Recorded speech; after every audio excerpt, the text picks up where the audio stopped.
Thinking about self-publishing and don't know where to start? Join the Spa Girls each week for an info-packed podcast filled with honest advice, tips, and resources. I'm Trudy J. I'm Shah Barrett. I'm Cheryl Phipps. Yay, I did it right. This week we have an awesome guest. Sorry, Dave. Dave Chesson. Hello. Hey, welcome back. Hey, guys.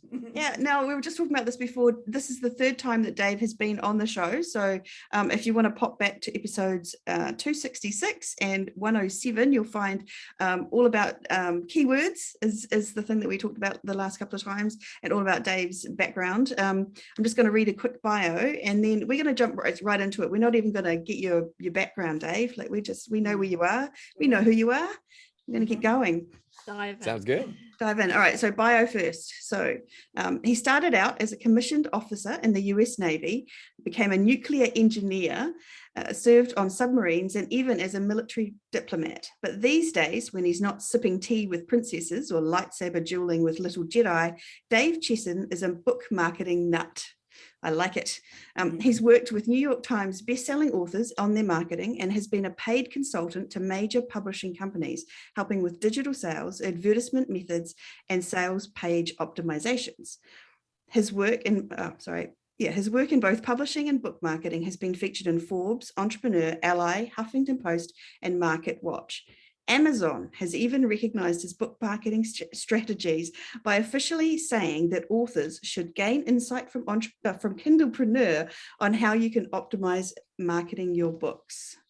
So there you go, Kindlepreneur. This is Dave. yeah, that's Dave. So I don't think I said it, sorry, at the very beginning, and I meant to. Dave has a website called Kindlepreneur, which is where you can go and get all sorts of awesome information. And we have recommended it many, many times on this podcast. We've had Dave on as a guest. So welcome. Yeah, thank you for having me here again. Yeah. So let's kick it off with just a general. I'm not going to ask you how you got into this business, because go back to the previous episodes. But what I want to know is what's your feeling on the state of the indie book world at the moment? Like, can you give us a kind of state of the nation feel from your perspective on where everything's at? As somebody who's been a part of this for 10 plus years or so, I've seen the industry go from when it started, publishing companies would kind of look down on indie authors, right? It's like, oh, they can't handle our system, and nose in the air, kind of air. However, though, starting about 5 years ago, I saw a shift in the publishing community where they started to realize that, oh, we have to play nice with things like Amazon and these online markets, and because they're kind of a big deal. And then they started to really get involved and start to do more, instead of just saying, this is the way we do things. This is what we've done for years. And now saying, oh man, this Amazon advertisement, oh man, these keywords and things like that. And they started to get really interested. But here's the cool part. And this is what I love most over the past couple of years, is that the publishing companies have started to look at self-published authors as kind of free agents. You know what I mean? As in, it's sort of like in a sports team, right? You try to build your team and you get the best players you can. Well, instead of just depending on nothing but rookies, you can look at people who have a record that are out there that haven't been signed. And so they've now started to look at self-published authors as a great place to start. And some of the angles that I've seen is that what they're looking for is somebody who has published books, and clearly the reviews show, that readers like their books. They can even look at the Amazon bestseller rank to see their sales. And what they really want to find is somebody who's doing good, isn't big, but is doing good. And they can kind of step in at that point. And now they have a known commodity. Mm-hmm. And I've sat in on the boards of a couple of big publishing companies when they're trying to select who to write and who not to, or who to sign to a contract. And I've seen them look at, book A, which they thought was a better book, but then they had book B, and it was written by somebody who had experience and had, and they're going to choose the experienced author. They're going to choose the author that has the email list, that has the following, that has built a platform, over even a book they think is better, but is written by a no-name person with no background and no nothing. Because let's face it, the publishing company is about making money. And when they see these authors who know how to market, and know how to self-publish and understand these components and has experience, that's a much better chance of an ROI than it is with the brand new author that the agent convinced them to sign. And so I really love this shift, because we as self-published authors, as indies, literally used to be looked down upon, and now they're starting to see that we're actually capable, and it's not just our writing, but it's what we do and our marketing and our experience and our following and all of those things. So I love it. I'm really excited about that. And I think that indie authors are going to get better offers as well, because, you know, they're not going to get, you know, cleaned out. They're not going to get this really bad contract, because they need, now you've got something, not just a book, but something to bring to the table. And so I'm really excited about it. Yeah. And you're not going to give up your independence unless the offer is good. It's got to be Exactly. comparable. Yeah. Yeah. And, you know, and even still, you already started building your list. You started building your following. You're not completely dependent. I've seen where an author got a contract from a publisher, like brand new author, you know, got the agent got him signed. And they wrote this book and it was a big success. But the publishing company basically owns that series, okay, and everything that you can do within that series. And many of them don't let you collect emails, do not let you to build. So the moment that you're done with that series, you're starting from square zero. You might have a little bit of a name, and maybe shoppers may recognize the name, but you got nothing else. You couldn't direct them. And so authors have almost been stuck having to stick with a publishing company because they've never been able to build their footprint on their own and own that.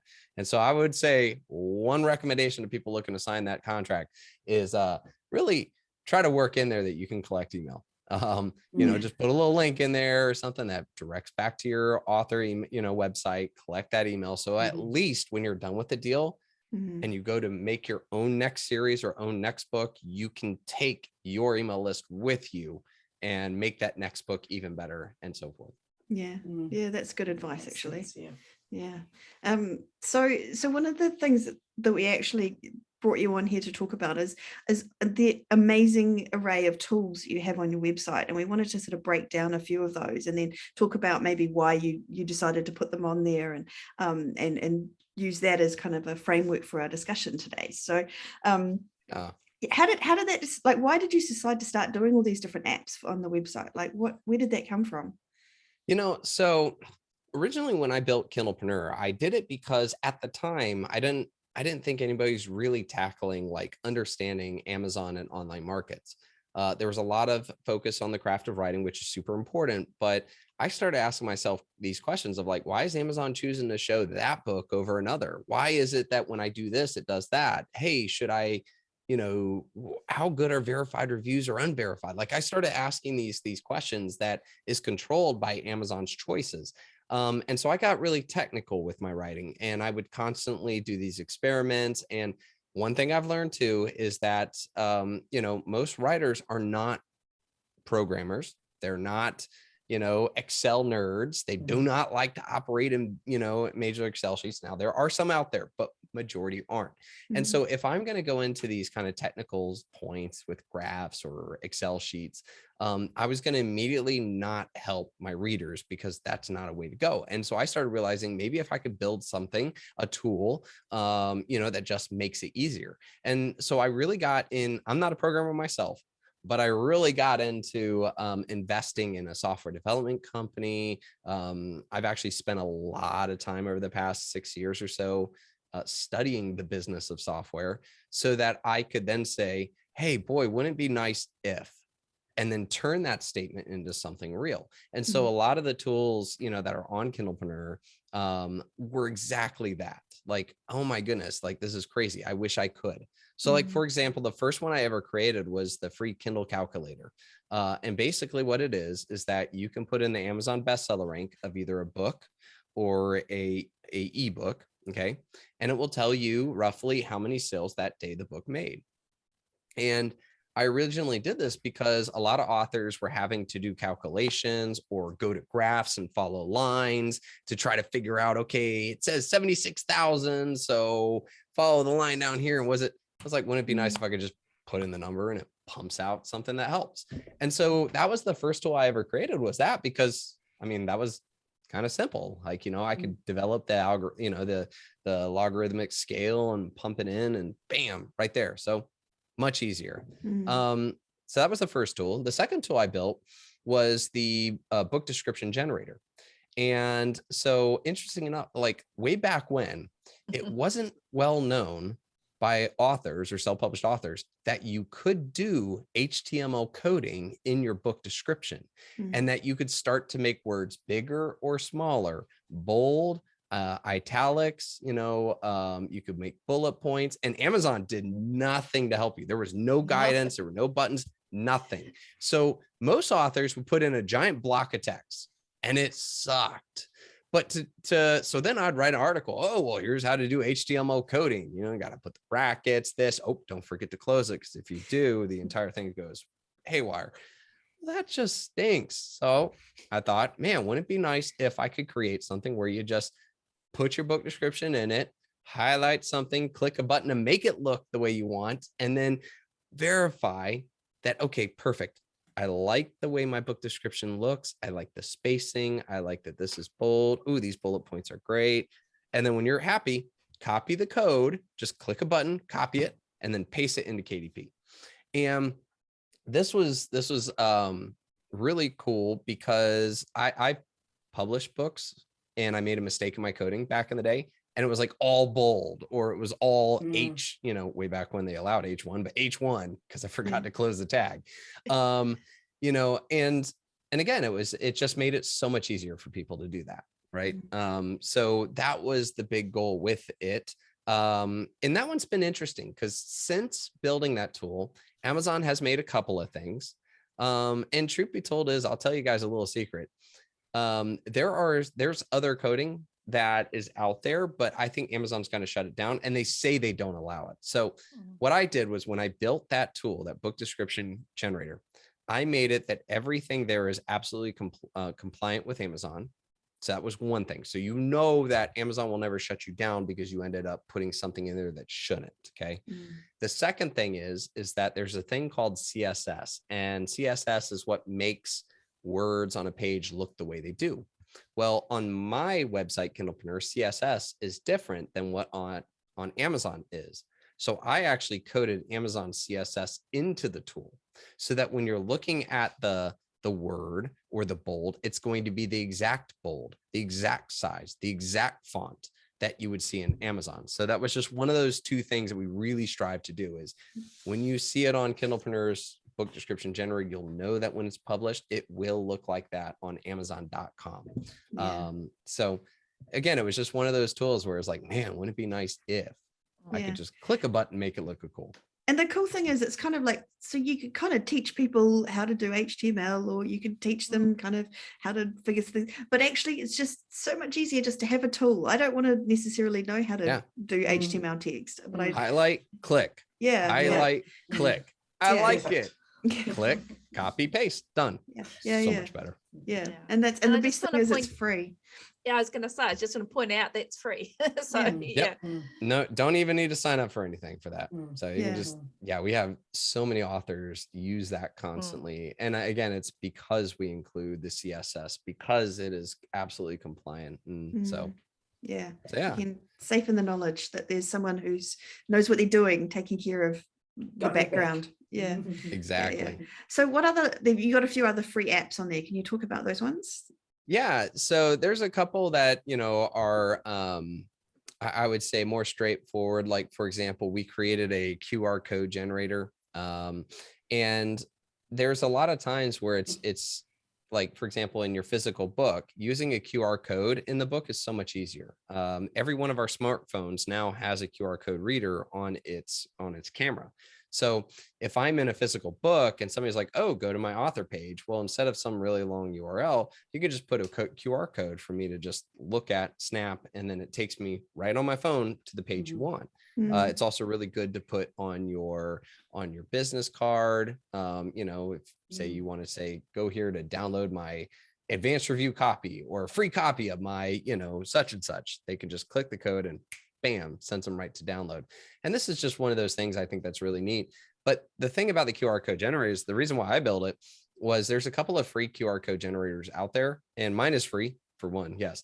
But the other ones, though, have a lot of either A, they make you sign up for something and then they blast you with emails, or B, the other one is that they get hacked. And so sometimes your like people will be redirected to things they shouldn't be. So we did something where we made ours secure, that we also made that ours is absolutely free. There's no email sign up and you can create them. One other thing as an author, though, I love it when there's a little image inside the QR code, which helps me as an author remember which QR code is what. I have put the wrong QR code in a book before and sent people to the wrong thing. So now when I do a QR code for a book, I'll put my book cover in the middle so that I'll always know that it points to that. Or, Brilliant. So it's just one of those things that I really wanted to do. Yeah. Because QR codes are really picking up and authors were getting kind of scammed. I remember when like I dealt with QR codes years ago, and you always had to download that separate app, and that is actually what put me off them. So I didn't even know that you could just use it on your cameras, your phone's camera now. So that's awesome. All you have to do is just whip out the camera. Mm-hmm. Like you're going to take a picture of the QR code, and the camera recognizes, oh, this is a QR code, and you can click a button and we'll snap you right over to the spot. So when they did that, that was a game changer to me too, because I was like, I am not downloading an app to use this. But just whip out a camera. Oh, I do that all the time with my kids. So works out well. Excellent. Awesome. Okay. And I know there's more, so keep them coming. I mean, so some of the quicker ones too is that we just built this new formatting templates. So if somebody wants to build a free a print template, using Word, we've built these out.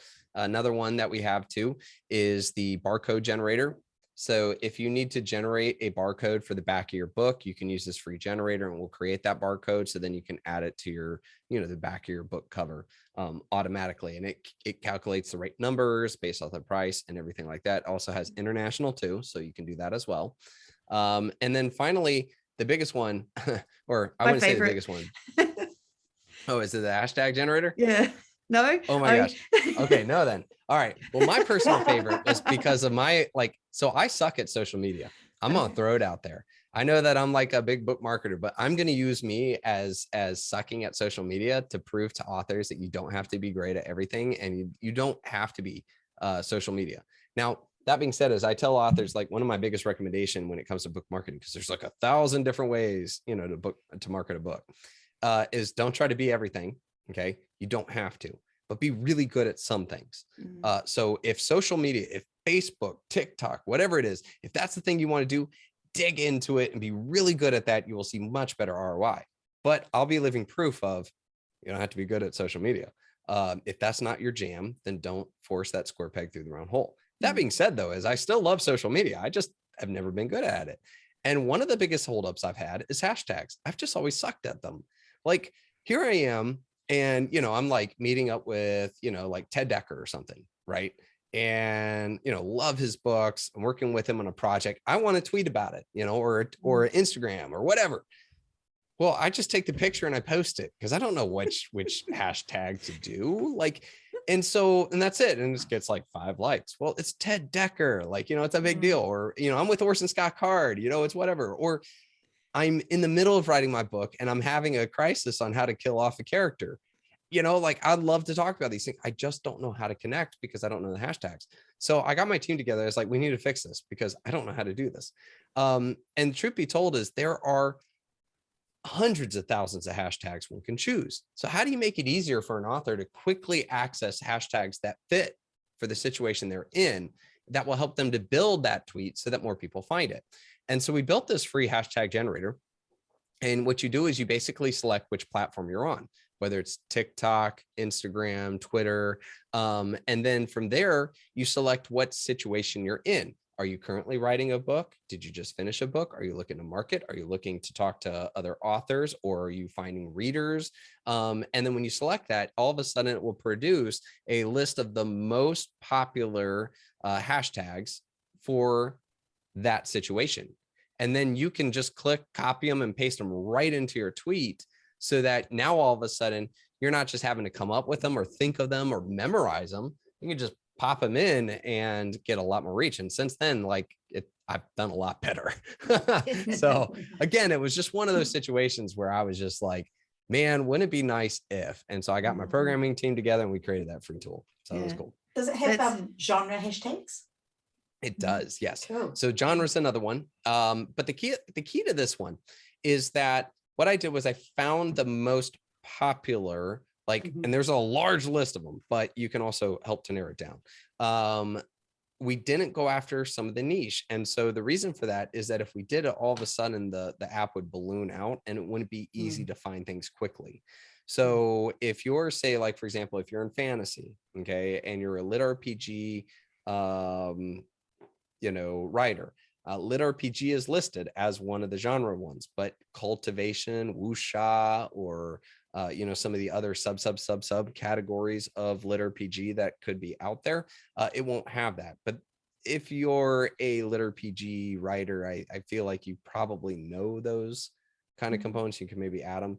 So yeah, we are limited in that. But what I wanted to do is just make sure it was a very quick and easy way to get the most reach, and to get the most people seeing it without turning it into a program that takes minutes, but instead can only take seconds. So yeah. I mean, that's awesome, because I think I find when I'm on social media, I just, if I'm in a hurry and I'm just doing it, I just fall back on the same old hashtags all the time. So I like the idea of being able to sort of find some new ones and test other ones out and see what's working and what's not working and things like that. Yeah. And like I said, the first question is platform. Second question is, what is the situation you're in? Are we talking about to write, currently writing? There's also, writer's block. There's a whole bunch of these little things, and all of a sudden you can have a plethora of things that will get that tweet out much more. And so, like I said, it was me just solving my own problem. And what's awesome about it is that not everyone thinks like this, right? Like, that's what I love most about what you do, Dave, is that I would never have thought to go out and solve the problems. I mean, it sounds really silly when I say it out loud, but like, you actually, in a really practical kind of no nonsense way, have gone out and said, how can I solve these problems and make it happen? And you did. Like, more power to you. So the next two that we've got are the paid apps, and these are the best ones of all, obviously. Well, so the first one we've talked about, obviously, quite a lot on the show is Publisher Rocket.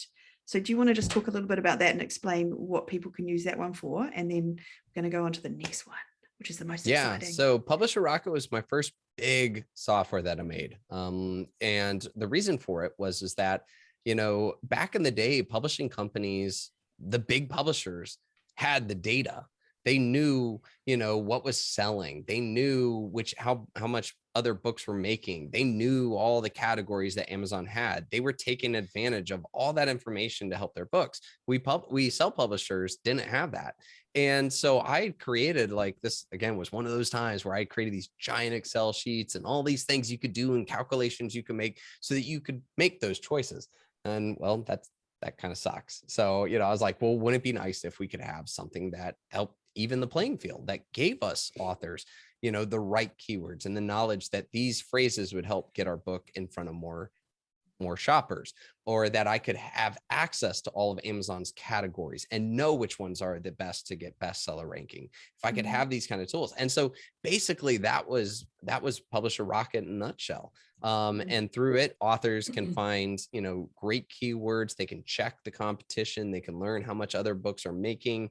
They can do Amazon ads. They can, choose the right categories. And my team, we've been, I think coming up on 6 years of an existence, but we're constantly adding new features and capabilities. And every one of the things I've always done too is that it's just a one cost of $97. But most importantly is all those new features and capabilities are free upgrades and free new features for people. Because I personally hate it when software companies make me pay again. So that's been Publisher Rocket. It's been quite a ride. It's one of the big reasons why I got connected with publishing companies as well, because they started using it. And, so it's funny is that I created it because they had something and now they're using that something, but it works and makes it even better. So it's been fun. So what are have you got any kind of best tips for using Publisher Rocket? Like, I just know that when I get on there, I can get lost down a rabbit hole of just like looking stuff up. Like, is there a kind of a, I spent hours. Like a 1, 2, 3. You're away, Well, you're done. Yeah. Well, truth be told is that one of my favorite kind of mental exercises, especially when I'm getting into the keyword thing, is I like to start with a sheet of paper. And what I do is I create these 5 columns if I'm in fiction, or 4 columns if I'm in nonfiction. And I've got articles on these. So anybody listening, if you just type into Google fiction keywords, you'll find my fiction one. And if you type in Kindle keywords, you'll find my nonfiction one. And it will roll you through the steps, because fiction and nonfiction are totally different kind of keywords, right? Yeah. And basically what it comes down to is these. So in fiction, there's the 5 columns, and they go from like time periods and settings, character roles, catalysts, and so it's got these sets. And what I do is I try to come up as many words just off the top of my head when I'm thinking in those. So like if it's time periods and settings, I think to myself, what are all the different ways somebody could describe the time period and the setting? Well, it's early 1900s. Okay, what are some of the words that describe it? More importantly, it's early 1900 Western. So is that prairie? Is that, cowboys? Is it, like, no, not 1900, and you start to kind of combat, and think, and all of a sudden these words come out. Like, it's crazy, that little exercise just pops in these phrases. I was working with an author once, and her book took place in England back in the industrial age. And so we were working with industrial, but then what we found out was that there was also a phrase at the time called gas lamp. And it's a term that means, like, usually in the industrial city at a time where they were switching from they were about to switch to electricity, but they use gas lamp. And that was a really big one. So you start going through this exercise of coming up with these words. Now you have these 5 columns. Okay. And then what I love to do is I start taking one phrase from one column and a phrase from another column, and then putting them through Rocket. And that fleshes out some really cool stuff, because when people shop for fiction books, they shop using phrases like that describe the story. So if I ever say, like, Victorian second chance romance with family, okay, that phrase comes out as okay, we know it's a Victorian era. We know it's second chance romance, which usually means, like, a woman who finds love again, right? For whatever reason. And it could be because her husband died or her husband left her. And then with family, that generally means, and again, there's all these different ways that people can describe it, but she's with child. So now we know this entire story. It's Victorian era, husband probably left her, maybe died, but she's looked at as a charlatan because she's alone with child, right? Which high society looks down upon her. But there's Mr. Right, who isn't just interested for something hot and steamy, because he sees that she's with child and he cares to join the family. And so now we know this is a wholesome romance about the right guy looking at the single mother. See, and we got that from, how many words was that? Yeah. Victorian second chance romance with 6 words. And we just literally know exactly what the story's about. And that, when you start to put all those different types, so we had time period and setting, we had genre tone, which is one we didn't talk about, and then character roles. 3 of the 5 came together to create 6, and it completely describes the story. And when you can do that kind of thing, that's when you crush the keyword phrases. And you can verify using Rocket, knowing that these phrases really do get searched, or more importantly, that Rocket can help you. Like, I didn't come up with family. I didn't think about that. But when I was working with a romance author, all of a sudden I was like, oh, snap. Wow. And by the way, the most popular one wasn't with family, it was with baby. So, which is super weird when you hear the phrase Victorian second chance romance with baby, but it was that last moment. And by the way, another last thing, I'm going to give this as my favorite part to it, is that we find that people shop on Amazon where they type in a phrase and then they look at the books that show up. They're like, oh, let me put a filter in there, as in add more words to it. So imagine that there's probably a lot of people that type in Victorian second chance romance. And then they look down, they see a whole bunch of book covers with men without their shirts off, you know, like, you know, Mr. Darcy, but, you know, totally ripped. And they're like, whoa, whoa, whoa, no, no, no. And so they go back up, and we don't start over. We just add more words to the phrase. And so the idea is, okay, but I don't want this as hot and steamy. I want this because she's a single mother. And usually single mother isn't the thing. It's the image of she's with child. So with baby is added, and then they hit search, and now they start to find the wholesome single mother, you know, second chance romance, which, by the way, single mother is a good one to add too, because that's a character role. That's how the fiction keywords are really built out. And that's how it can be a really, really cool experience. So start off with that page, the columns, build out those ideas, and then test them and kind of grow them through the software. And you will really start to find some phenomenal phrases that absolutely bring the right people to your book. That's awesome. Do you know what occurs to me, that the way people search on Amazon and other places has probably changed over time too, right? Like what you're talking about is actually quite of people who are a bit more sophisticated or have been using the platform for a number of years. Imagine when it was first out and people were probably typing in different things, maybe, I don't know. Or maybe, you know, and back then too, there's a lot less out there. You know, and so it was easier to find kind of what you were looking for, because there was, you know, I remember back in the day when there was like 1.5 million books on Amazon. Now I think they're up to like 8. You know, and that was just ebooks. Right. I mean, there's 14,000 book categories on Amazon already. And it definitely didn't used to be that. Our system has to update, constantly adding new categories and retiring old ones, which is interesting. But the point though is that, yeah, authors, or excuse me, especially habitual readers, they kind of know the phrases they want. Like I know, I just need to type in lit RPG, cultivation, dungeon. Those are my phrases, but I got it down, you know, like, and I'll find the kind of books that I'm looking for, you know. But there's a lot of people that start the path and maybe they got interested because they saw something. So truth be told, is lit RPG didn't take off until Ready Player One really took, like, I mean, really. And people would argue with me, that's not lit RPG. I get it. It's game lit, which is, by the way, another word I should have added. But fact of the matter is, it sparked interest. And so people start trying to look. You know, when Twilight came out, how did that change shopper, you know, trajectory, right? I mean, you know, vampire romance probably morphed a lot. Or when there was what was that movie with the Lycans as well? Oh, okay. I was going to say that Matrix as well would be another example for cyberpunk. The Matrix definitely shifted a lot. But the point though is, all of a sudden people start, you know, they change a little bit of the trend or a little bit of the way they shop, you know.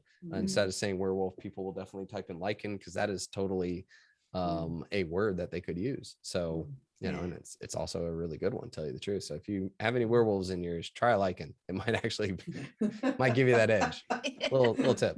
There you go. We're getting all the tips today. Yeah. Oh, that's fascinating. It is. And it's, when you say that out loud about adding things, I totally do that. And it's not something I'd thought through, right? In terms of, for me, we add words to filter, and that's a really good way of looking at it. So look for those filter words, look for those little changers, you know. It's never proper English. We don't correct ourselves. That's why you get a phrase like second chance romance with baby. Like, no, that's not what they meant. You know, that's probably why I get see how they thought it.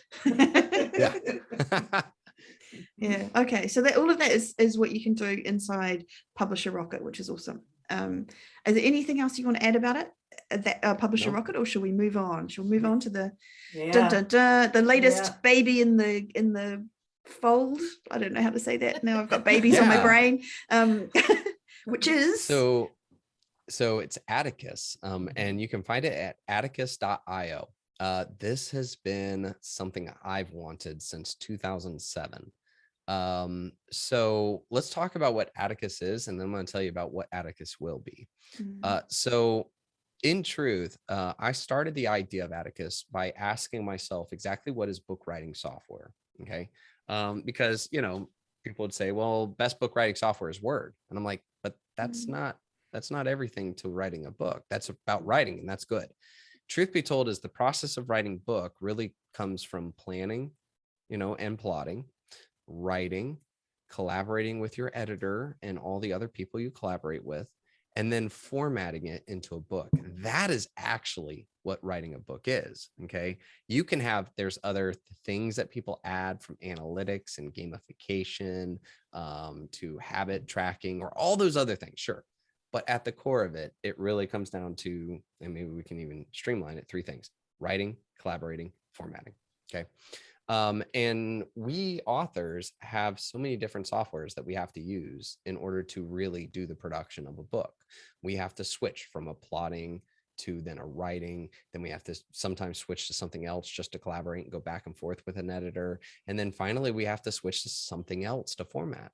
And I want to one day eradicate that. I would like there to be one software where we authors can control who has access to our book, be able to go through all those phases without having to leave, and just make version control that much easier, the learning curve that much easier, so you're not having to learn 4 different softwares. And this is where the idea was born. So what I did was to do something like that is insanely difficult. And so that's why it took me all these years of learning the business of software, building out the software development team. And so what we decided to do is we started with just one phase, and that's formatting. Okay. Because right now, every author at some point has to format the book. And before ATTICUS, there really was only one software out there that will allow a author to effectively and efficiently format a book and make it look professional. Okay. And that was Vellum. Vellum is, I mean, I think they did an amazing job, and you can just drop your book into it. You can make it look the way you want. Best part is you can see it as you're formatting it. But Vellum has a couple of problems. Number one, it only works for Mac. It does not work for PC users. So if you have a PC, you've probably been SOL. But people have loved Vellum so much that they'll go buy a old junky Mac just so they can use it, or that they will also pay for Mac and cloud so that they can port it through something to access it on a server. And that's an extra fee. That's how good Vellum was. So I said, you know what, let's start with that. Let's build out something that not only does what Vellum does, but does it on all computers. You can even do it on your phone or your iPad. And on top of that, we're going to make it over $100 cheaper than Vellum. But we didn't just stop with that. So we also added the writing, and so what you can do is you can drop your Word document. You can work on your book in ATTICUS. You can do all those things. You can even have trackers. And when you're ready, you click a button to format, and it takes you to the formatting screen right there, and you can make your changes. And what I love most about this process already is that, say 2 years from now, you need to update the book. No problem. Just click on ATTICUS, click on that book, make the change in the words. All of your formatting is already set. It's already there. You just hit export. Done. Want to update your back matter? Easy. Want to add more books? Sure. Want to change your bio? Done. And then just hit export and upload right up to Amazon.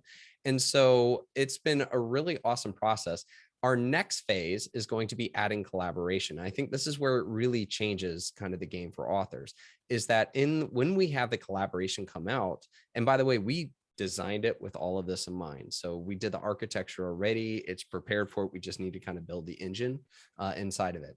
But what this will allow you to do is that you're writing your book, and now you can click collaborate, and you have 4 ways of collaborating. You can either collaborate with another writer, and so you guys can write together, or you can collaborate with an editor, or you can collaborate with ARC readers / beta readers, and finally, another formatter. Now, in order to do these things, the writer and the formatter have to own ATTICUS as well. But the editor and the beta readers do not. And so what you can do is you can say, send an invite to a editor. Editor can click to open up the invite to your book, and they'll create a free login, and they can only see your book. But what it is they only have editing mode, and it will look just like Word for them, because editor, I've already talked to enough editors who's like, I only use Word. I'm like, okay, I promise it will feel like Word. It'll look just like Word. I promise. But there are a couple of things I think we can do better. And then I get input. And so we're adding it. But then they can do their edits, and then you can see real time inside of your Atticus what they're doing, and you can accept those changes. You can comment with them. You can, and then when it's done, it's applied to your book still within Atticus. And then now you can click on formatting and go format it. And what I love most about this process in the end is that when we're done with this, you'll be able to see every person, like you'll click and you'll see a window of every person who has access to your book and what level. So you can see that, Jane Doe has editor mode. And then you could see your 10 beta readers. And by the way, beta readers can only leave comments, right? They can't edit or anything, right? But what's beautiful about this is, one, those readers cannot take the book, download it, and then lose copy of it or something gets out on the internet. And two is that the moment that they're done doing whatever it is, you can click a button, they lose access to it just like that. So this gives authors the control of who has access to their book and what permissions they have. And then you can take that away. But what I love most is that this gets rid of version control issues. So you're not emailing a Word document back and forth with an editor. And in the end, you're going to have one copy and it's just right there. And I have, by mistake, formatted the wrong version of a book. And so like apparently the last couple of chapters had not been edited because I made the mistake of naming every one of those copies final copy, final copy. This is the final, all cap. This is the final. Final. I feel edited. so seen. Like, oh my God, right? I gotta go rename my files. I tell you, if I had $1 for every time I've spoken or heard from an author that's uploaded the non-final version, it's right. So common. And it's really bad, especially when you paid for all the editing and then you paid for the formatting and you realize you missed that. So just kind of a recap is that right now we have the writing and the formatting capability of Atticus, and we will be adding the collaboration. That'll be a free upgrade for all users. But yeah, and so like I said, this has been my dream, is to create the one software for authors where they can do all those steps without having to jump from software to software, and can create the books they want and work with the people they want without having to lose version control. That's awesome. Can I just ask a couple of dumb questions? Sorry. Go for it. There's no such thing as dumb questions. So where is it? Is it online, or is it the Vellum sits on your desktop? Does it sit on desktop or online? And how do you access it? Yeah. It's actually best of both worlds. So this is one of the things that allows us, because we built this with collaboration in mind, we needed to have something that would have access, to the servers, right? So that, because if author A is writing, author B needs to write, it needs to connect, right? So what we did was we used something called a PWA, and that's what they call a progressive web app. It's sort of like, it's a downloadable software and it's online. So you can go to app.atticus.io and log into your account and start working. So if you go to Aunt Edna's house and you forgot your laptop or so, no problem. Just go to app.atticus.io, access all your work, and you're good to go. But what you can do is you can click a button to download a PWA, and literally I've got an icon on my computer, my iPad, I've got it on my Chromebook that I've saved, and I can log in. And what's really awesome is that if I've logged in, okay, which means I haven't logged myself out, I can take my laptop, go out to the woods, and continue to write. I can even, work on formatting the book. The only time that I need to have internet connection to use Atticus is when I go to export, okay, and which honestly, if you export, then you're uploading to Amazon, which means you need internet anyway. So we don't think that's too much of a problem. But the reason why we do export is that this way, this program will work on all computers. It is not heavy. It is not a big giant file, because all of the crunching craziness is on a server. So to export, you'll need internet access, and to log in. That's it. So you can do all of your work. Oh, and also when we have collaboration, if you want to collaborate, you'll need internet. I was thinking that, surely there's, Yep. So what you're saying is that you can work on it anywhere. You don't need the internet, but every time you go in, it will be updated on everything. So if you were on your PC or you were on your phone, it's still going to be the right version, the up-to-date version. So long as you reconnected to the internet at one point. So like if you go Right. off into the, into the woods and you're typing, and then you just chuck the computer in the water, then yeah, all that will be lost. But then again, I mean, the computer's lost, and there was no connect. But the moment that you connect back in, everything's updated. And what's really cool Right. is that we do have the app on the phone, but I'm getting my programmers to make it look better on a phone. But on an iPad, it looks great. On a Chromebook, it looks great. But my idea is you could literally, and we're going to be adding the voice to text as well. You could be driving, well, hopefully not driving. You're sitting at the doctor's office and you have an idea and you want to punch out, some information on your book, or click the button, do a text to talk to text, boom, pump it right in there. Shut down your phone. And then when you get home, open up your book and everything you did is right there. And so this will give authors the ability to work on their book no matter where they are. It gives them the ability to update it. We do have the ability to manually save onto your computer. We have a better way doing it probably in a couple of weeks. Right now, you have to click to say, hey, back up on my computer. I want it to automatically back up on your computer if you say so. But we also have it saved also on servers as well. So that gives authors the best of both worlds. If heaven forbid you pour a glass of wine on your laptop, not that has happened out of experience. No, definitely has happened to me. Lots of fingers crossed all around the world. Right. But that's the thing though, is if you lose that computer that you've been working on, luckily it's all backed up as well. We've got it backed up for you and we can help you to put that back on whatever computer, or you can just go to another computer and log into app.atticus.io and you're good to go. It's all there to the moment that you spilled the wine. So yeah, and I really mean it. I think we really hit the best of both worlds. It gives us that collaboration. That's why in the beginning, when I said we did the architecture with this in mind, we had to think through that. We had to make sure, because if you're going to collaborate, it needs to have both components. But I also said too, is like, I love having software on my computer. I don't really like the online thing. I don't like the idea that my work, my books, my writing can't be also on my computer as well. So that was it. And I just want to reiterate that you don't just need a Mac for this. You can use Mac and Windows. It's cross-platform. Yep, you can have it open on a Mac and a Windows at the same time. No, that can't be right. I'm not sure why you want to, but Or Chromebook. That's another one too. A lot of authors use Chromebooks as their writing component. And like I said, I hope at one point we'll be able to whip out your Samsung or your iPhone, and get to work on it as well. That's awesome. And also in the blurb of it, you were saying that when we read up on it, when we're Googling you, that it's also has like that Scrivener function that I guess some people use Word, but a lot of people these days use Scrivener. So I've almost described the product as a whole, where it will be when I'm done with it. The best way to describe it is if Scrivener, Google Docs, and Vellum got together and had a baby, its name would be Atticus. Now, that being said, though, is while we have the writing component right now, we're not as powerful as Scrivener yet, but we are going to be adding like character cards and, settings. And there's all these other features that my team is working on that will come out. And there's a couple of things though that I think about Scrivener. I've used Scrivener since 2007, which I started this whole thing by saying I had the idea like way back in 2007. It's because of Scrivener. Scrivener has so many things it can do.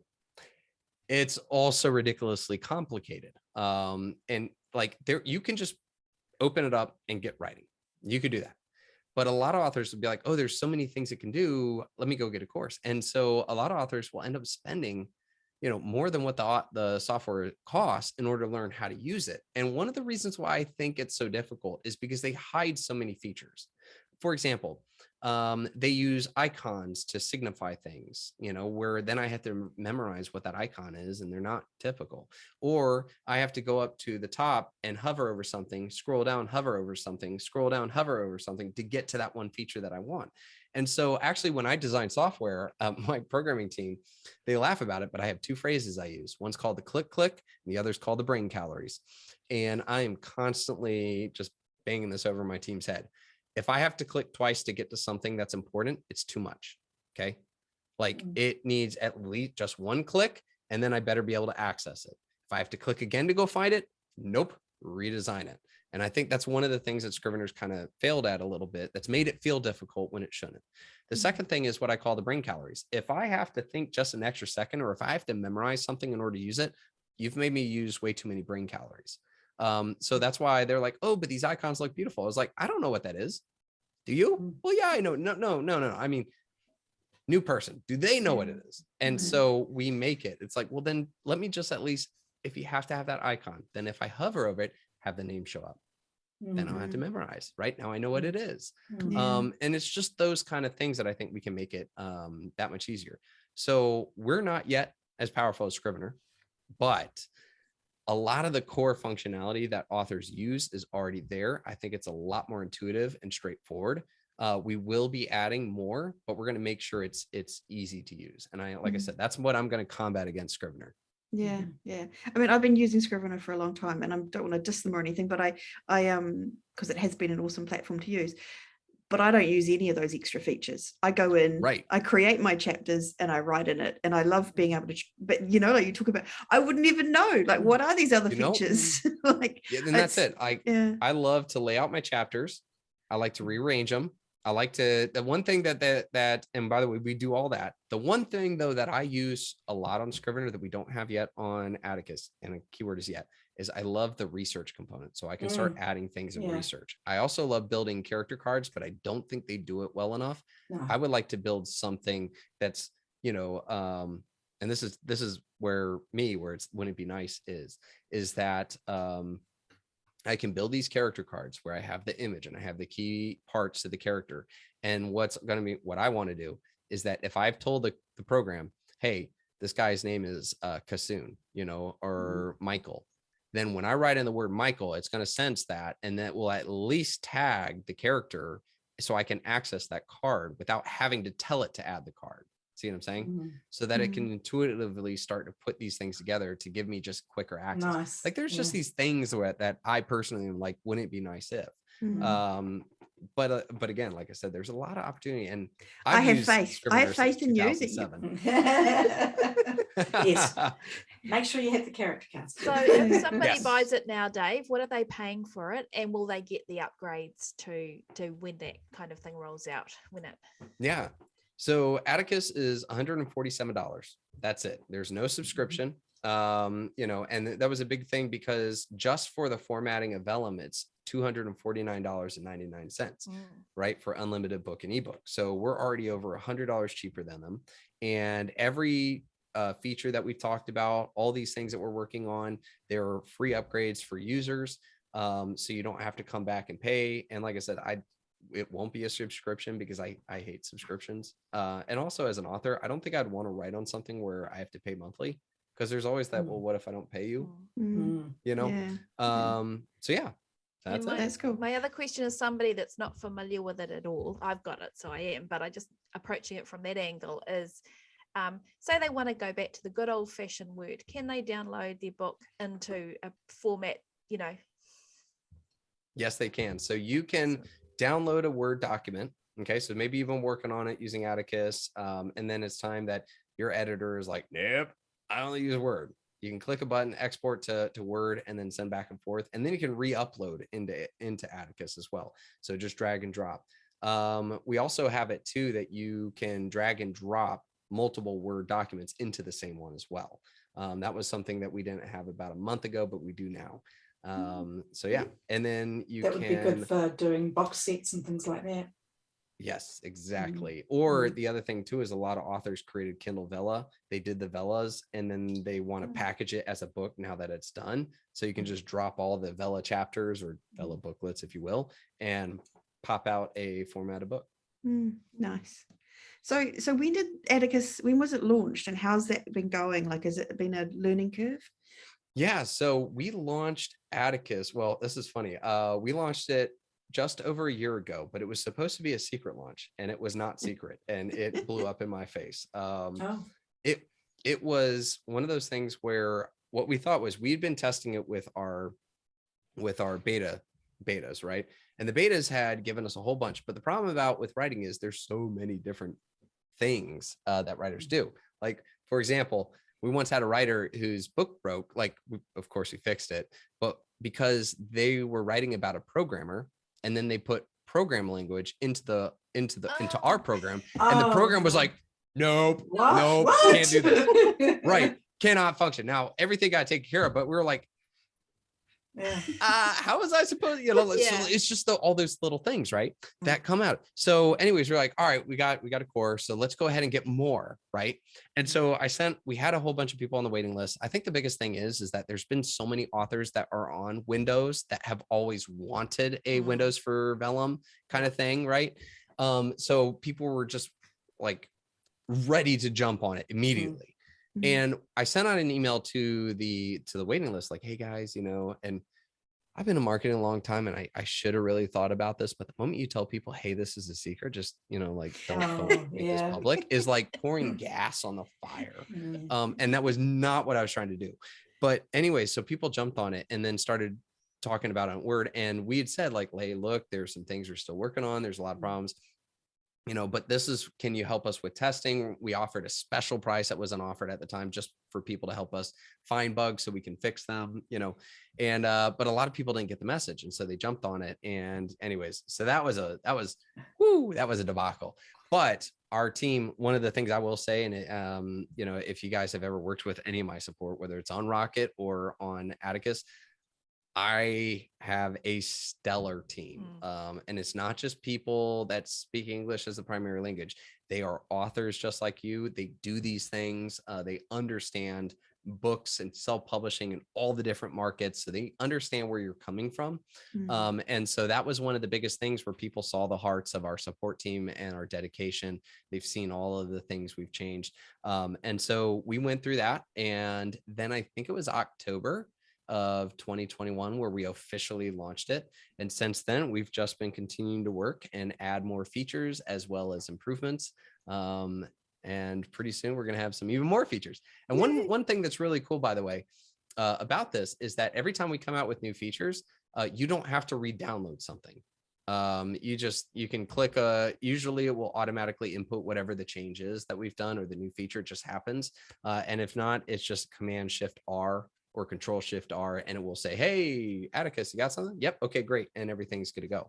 So none of this whole, hey, what version are you on? Or, like, oh man, they came out with something new, I got to re-download. Because honestly, we're adding new things and just working on it. We do it about twice a week. So it's a really big team we got working on it, which is fun. Yeah, that's awesome. That sounds great. So one quick question, you talked about the planning and the plotting. So have you done anything special for that end of things, or is it very similar to so when it comes to planning and plotting, there's a billion different ways authors do it, right? I mean, just everybody has their way. So what I did was I said, all right, let's do something different. Okay. We're going to create something that gives authors the ability to make changes themselves. Okay. So I'm not going to come in and say, this is the way you plot and plan. Nope. We're going to make something where you can what is the best word? It's not program it. You can tell it and form it how you want it so that it will incorporate your desires. And there's templates that you can easily just download, if you will. We'll even make it that authors can create templates so that people can use other people's templates. But the other thing is that this will also allow us to import other plotting. So say, for example, you love Plotter, right? You just prefer Plotter's way. Then you can use Plotter, export the JSON file, upload it to Atticus, and Atticus will pull in the information and try to put things like information where it should go. Because my way of saying it is, look, there's no way that I'm going to create the greatest plotting thing ever that works for every author. So let me create something that allows authors to tailor it towards what they want, or something that works with all the other plotting, and so they can bring it into the system. We've been working a lot with BookBrush, and that's one of the big things we did for formatting. We've integrated with Pro Writing Aid. We're working with For the Words. Like, I don't want the software to just be everything I created. I want authors to be able to integrate the other tools that they like as well, if they choose not to like the way that we do it. And I think that's just been missing in a lot of software out there, is Mm. my way or the highway. No, let's just make it open source, so that more people can create things to make it a better experience for the authors. Does it have, you're talking about Pro Writing Aid, but does it have its own editing software inbuilt? It does. But the, Pro Writing Aid has got like, extra sauce on it. We're having a hard time with Grammarly, but Grammarly, like, not to be mean, but the way that they design the software is pretty intensive and intrusive. And my programmers have been like, this was a terrible way to do it. We've tried to communicate with them, but I think a lot of their code is so like, it requires the way it is done that they won't change anything. We're going to see if we can ever integrate with Grammarly, but I doubt it. And I'm going to say to any of the listeners, if you guys have Grammarly on, like, say your Google Chrome or something like that, or you've also noticed that some of your documents get sluggish, or your computer freezes, there's a good chance that Grammarly might be causing that, because what it tries to do is it tries to analyze everything at all times, everywhere. And that just sucks up so much of your computer CPU. Well, when you're writing a 120,000 word document, Grammarly wants to analyze consistently all 20,000 words as you're writing it. And so, whereas luckily Pro Writing Aid will parcel things, and so it makes it a lot easier on the program. So I don't know, I don't hold a lot of hope for Grammarly, but we're going to keep trying, because there are a lot of authors that use it. So yeah. Oh, well, that's cool. And I think, is there anything else you want to add about ATTICUS, or anything in there that you think is important? Like I said, I think that's been the major goal. Like I said, is I want to create a book writing software, the first, I think, true book writing software. And it's been a dream of mine, so that I don't have that final, this is the final copy. Yeah. Get rid of those. Yeah. Right. No, I love it. And I love how all these things are born out of you originally as an author to as a user rather than so huge. Yeah, that's awesome. And so what other apps have you got in mind for the future? Like, have you got anything else that that brain of yours is ticking over on? Yeah. Well, I mean, so, there's another one that I'm kind of currently working on, and it's going to be a free sort of like book alert app, if you will. And what this is that you can put your book into the app, and it will notify you when things change. So, for example, one thing that I like, when I launch a new book, I'm constantly updating the Amazon sales page so I can see when the next review comes in, right? Well, this will notify you when a review comes in, so you can click and quickly see the new review instead of go lose all this time updating. But the other thing too is it will let you know when your price changes. And this can be really important for authors, because like, you set your price at, say, $2.99, or on your physical book you set it for $15.99, whatever it is. There are some cases out there where Amazon will change your price on you, and it can be because either A, they're doing a sweet deal that they're not telling you about, which is okay, because they'll still pay you the price they said they would. But that's also good to know, so you can let your readers know that, hey, Amazon's selling my book for cheaper right now. And so that could be really awesome. But the other issue, though, is that there's kind of a problem right now where printing presses, like illegal printing presses in other places in the world, are finding popular books, printing off a mass amount of them, shipping them to Amazon, and then pricing it under the price you made. And when that happens, Amazon will sell that book first. So if somebody goes to your book and clicks to buy it, Amazon will sell it, the one that was sent to them, and the people who sent it will get the money. And so authors, this is kind of ramping up to a point where a lot of authors are losing out a lot of money to these illegal printing presses. And then by the time Amazon figures it out, they just shut down the account, but that printing press already got the money. And so the sooner an author knows that the price has changed on their book without them knowing, or that Amazon is selling it for a cheaper rate than what was previously known, can help authors to quickly locate that situation. Either A, be like, sweet, Amazon's selling it for cheaper, or B, Amazon, who is this and why are they selling it at that price, and help to stop it before they lose too much money. So that's probably my next big project, is just kind of a book alert app. Yeah. See, it's what I love is that it's so simple, and yet it's just right to the heart of the matter. That's the same with all of the apps. Nothing but admiration for the way your Simple brain to works. say it, but I'm just imagining Yeah. the back end is not. No, and I'm So sure was it's. that? Yeah. She's just saying that it's difficult on the back end. Like it's not that easy to. It's easy to ask the question, but not actually to put it in practice. Maybe. Or it is. And it's your Dave Chesson.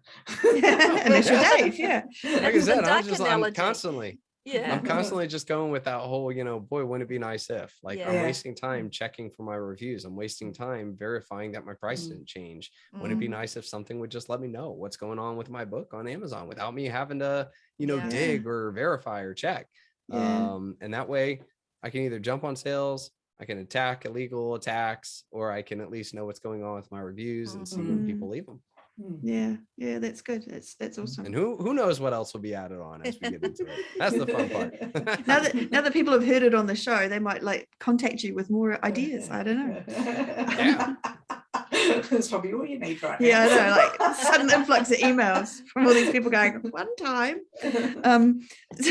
So that's awesome. That's all the apps that you can get on Kindlepreneur.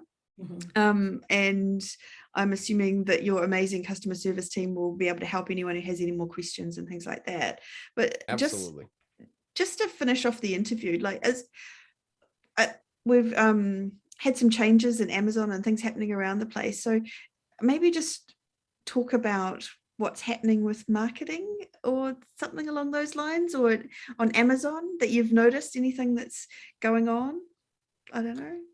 Well, when it comes to marketing, I mean, the good news is that there's so many different ways to market a book.